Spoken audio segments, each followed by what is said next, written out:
Bienvenue dans cette Deep Dive. Aujourd'hui, on se penche sur un sujet qui peut paraître technique, mais qui est fondamental. Le lit des cours d'eau naturels. Oui, et c'est un sujet crucial. Pourquoi? Parce que comprendre comment est fait le lit d'une rivière, c'est indispensable si on veut prévoir les écoulements, savoir où ça va inonder. Ou même juste construire un pont ou un barrage, j'imagine. Notre mission aujourd'hui, décortiquer un peu tout ça. La géométrie du lit, sa nature, comment l'eau s'y comporte. Tout à fait. Et il faut garder en tête un truc essentiel, ce lit, il n'est pas statique. Sa forme, sa rugosité, ça change tout le temps. Ah oui? Et ça, c'est un vrai casse-tête pour les mesures hydrométriques, notamment pour ce qu'on appelle le tarage des stations, la relation entre la hauteur de l'eau et le débit. D'accord. Alors, commençons par la base. La géométrie. On entend souvent parler de lit mineur, lit majeur. C'est quoi la différence, simplement? Alors, le lit mineur, c'est le chenal principal, celui où l'eau coule presque tout le temps. Il est bordé par les berges. Ok. Le lit majeur, lui, c'est la zone beaucoup plus large, la plaine autour, qui est inondée seulement quand il y a de grosses crues. Compris. Et si on regarde ça de haut, le tracé du cours d'eau? Là, on distingue principalement deux types. Soit le lit est rocheux, creusé dans la roche-mère, souvent très irrégulier, soit il est alluvial, c'est-à-dire que la rivière coule sur les sédiments qu'elle a elle-même déposés. Et c'est là qu'on trouve les fameux méandres, ces courbes sinueuses. Exactement. Les lits à méandres sont les plus courants dans les plaines. Ces boucles, elles sont pas fixes, elles migrent lentement vers l'aval. Fascinant. On a aussi les lits entressés, ça c'est différent. Plein de petits chenaux qui se séparent se rejoignent, avec des bancs de sable ou de gravier entre eux. C'est typique des zones avec de fortes pentes, comme en montagne, où la rivière charrie beaucoup de matériaux. Et il y a aussi des lits droits.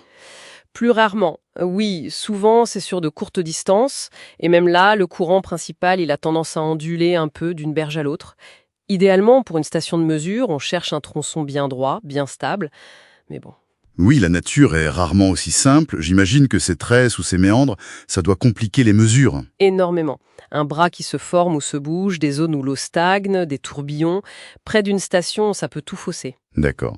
Alors, changeons d'échelle. Si on fait une coupe verticale, perpendiculaire à l'écoulement, la section transversale. Oui, là, il y a quelques termes importants à connaître. D'abord, la surface de cette coupe, qui est occupée par l'eau, c'est la section mouillée, on la note S. S, d'accord. Ensuite, il y a la longueur du contact entre l'eau et le fond du lit, plus les berges mouillées. Ça, c'est le périmètre mouillé, noté P. Et ce S et ce P, ils servent à quoi? Leur rapport, S divisé par P, ça donne une grandeur très importante en hydraulique, le rayon hydraulique, R. Il apparaît dans beaucoup de formules. Ok. On regarde aussi la largeur de l'eau en surface, L, et la profondeur moyenne, qui est simplement S divisé par L. Et bien sûr, S, P, R, L, tout ça, ça change si le niveau de l'eau monte ou baisse. Logique. Donc, on a vu la forme générale, la section, mais la matière même du lit, ça compte aussi, non? La texture. Absolument. C'est la notion de rugosité. C'est un peu comme la résistance que le lit oppose à l'écoulement de l'eau. On la quantifie souvent avec un coefficient, le N de Manning-Strickler. Ah, et il varie comment? Un fond très lisse, genre du béton propre, aura un N très faible, autour de 0,020. L'eau glisse facilement. Et pour un lit naturel, avec des cailloux, de la végétation? Ah, là, ça augmente. Des galets, des blocs rocheux, et surtout la végétation aquatique, les herbiers, ça peut faire monter N jusqu'à 0,100, voire plus. Ah oui, quand même. Hein.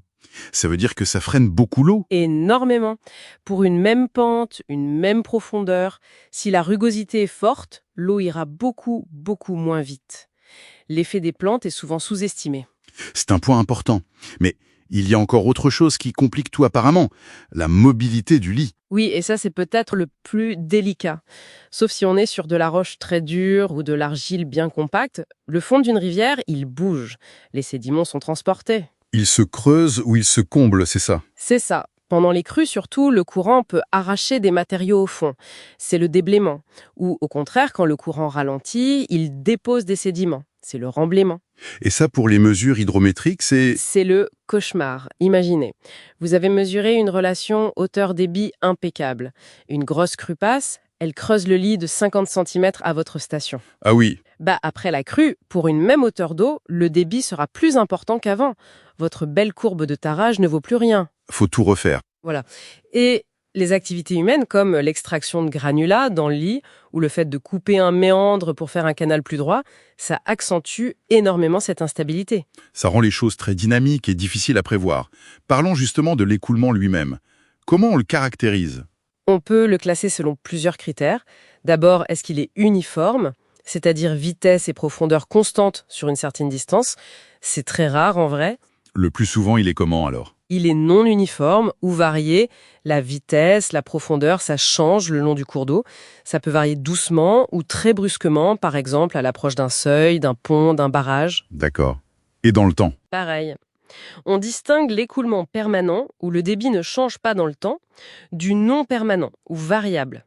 Une onde de crue qui arrive, ou l'ouverture des vannes d'un barrage, ça, c'est typiquement du non permanent. Logique. Et il y a une dernière classification, il me semble, qui parle d'écoulement fluvial, critique, torrentiel. Ça a à voir avec l'énergie. Exactement. C'est lié au rapport entre les forces d'inertie, la vitesse, et les forces de gravité, liées à la profondeur. On calcule un nombre sans dimension, le nombre de Froude, FR. Le nombre de Froude.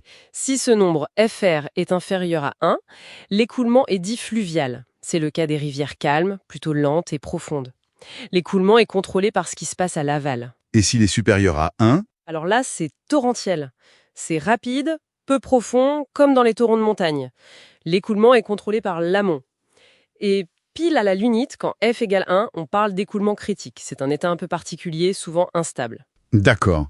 Donc cette classification, elle aide à comprendre le comportement général de la rivière. Oui, ça aide à anticiper comment l'eau va réagir, par exemple si la pente change ou s'il y a un obstacle. Bon, si on essaie de résumer tout ça, ce lit de rivière, c'est loin d'être juste un fossé où l'eau passe. C'est un système complexe, dynamique. Tout à fait. Sa forme, sa rugosité, sa tendance à bouger, tout ça interagit en permanence avec l'eau qui s'écoule. Et maîtriser ces aspects, c'est vraiment la base en hydrométrie et en gestion des cours d'eau. Quels seraient les points vraiment essentiels à retenir de tout ça? Alors, je dirais 1, la différence li mineur, li majeur. 2, les différents types de tracés vus de haut, méandres, tresses, etc. 3, les paramètres clés d'une section, SPR. 4, l'importance capitale de la rugosité, ce fameux N. 5, cette mobilité du lit, le déblayement et le remblaiement, surtout pendant les crues. Et enfin, savoir classer l'écoulement, uniforme ou non, permanent ou non, et surtout fluvial, critique ou torrentiel, avec le nombre de Froude. Très clair. Pour finir, une petite réflexion qui me vient en pensant à ce qu'on a dit sur l'impact humain. Les sources mentionnent que des actions très locales, comme creuser pour prendre du gravier à un endroit ou redresser un virage, ça bouleverse le lit localement. Oui. Ouais, jusqu'où est-ce que cet impact local peut se propager? En amont, en aval? Et pendant combien de temps ça peut perturber l'équilibre de toute la rivière? Ça laisse songeur sur les conséquences à long terme de nos aménagements, même ceux qui paraissent petits. C'est une excellente question et c'est un domaine de recherche très actif. On observe déjà des changements. Voilà, c'est une question à méditer pour nos auditeurs. Merci beaucoup pour cet éclairage passionnant.